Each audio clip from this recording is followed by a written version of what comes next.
सप्ताह में 7 दिन होते हैं, तो संडे के बाद मंडे, मंडे के बाद ट्यूसडे, ट्यूसडे के बाद वेडनेसडे, वेडनेसडे के बाद थर्सडे क्यों आता है भाई? और ये तो पूरी दुनिया मानती है ना। अब आप बताइए, अगर कोई लॉजिक इस बात का हो, संडे पहले आना समझ में आता है, सबसे प्रमुख ग्रह।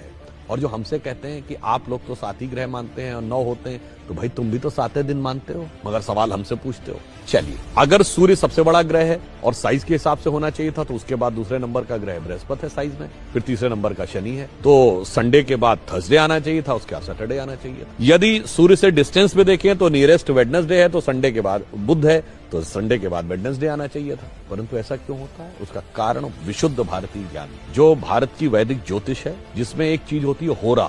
जिन्होंने थोड़ी बहुत एस्ट्रोलॉजी पता होगी उन्हें पता होगा, होरा शब्द जो है इसी से ही ग्रीक में हॉरोस्कोप शब्द जो अंग्रेजी में आया है वो होरा से ही आया है। अब होरा ये होती है कि यदि सूर्य की पहली होरा है तो 24 घंटे के बाद जब 25वां घंटा लगेगा, यानी नेक्स्ट ये जो फर्स्ट होरा होगी वो होगी चंद्रमा की। फिर चंद्रमा के बाद जो नेक्स्ट 25वें घंटे में पहली होरा आएगी वो आएगी मंगल की, मंगल के बाद बुध की। एग्जैक्टली जो वैदिक एस्ट्रोलॉजी के होरा के कैलकुलेशन का जो सीक्वेंस है कि सूर्य, चंद्र, मंगल, बुध, बृहस्पति, शुक्र और शनि, उसी सीक्वेंस में ये हफ्ते के 7 दिन हैं। और ये हम सब ने सुना भी है, ध्यान किसी ने नहीं दिया जब हम पूजा करते हैं अपने घर में। और तो वो नवग्रह शांति का मंत्र सब लोग सुने जरूर होंगे पंडित जी के मुंह से, ध्यान नहीं दिया होगा। उसमें क्या है? ब्रह्मा मुरारी त्रिपुरांतकारी, भानु शशि भूमि सुतो बुधश्च, गुरुश्च शुक्र शनि राहु केतु, सर्वे ग्रहा शांति करो भवन। सबसे पहले क्या है? भानु यानी सूर्य, शशि यानी चंद्रमा, तो मंडे के बाद, संडे के बाद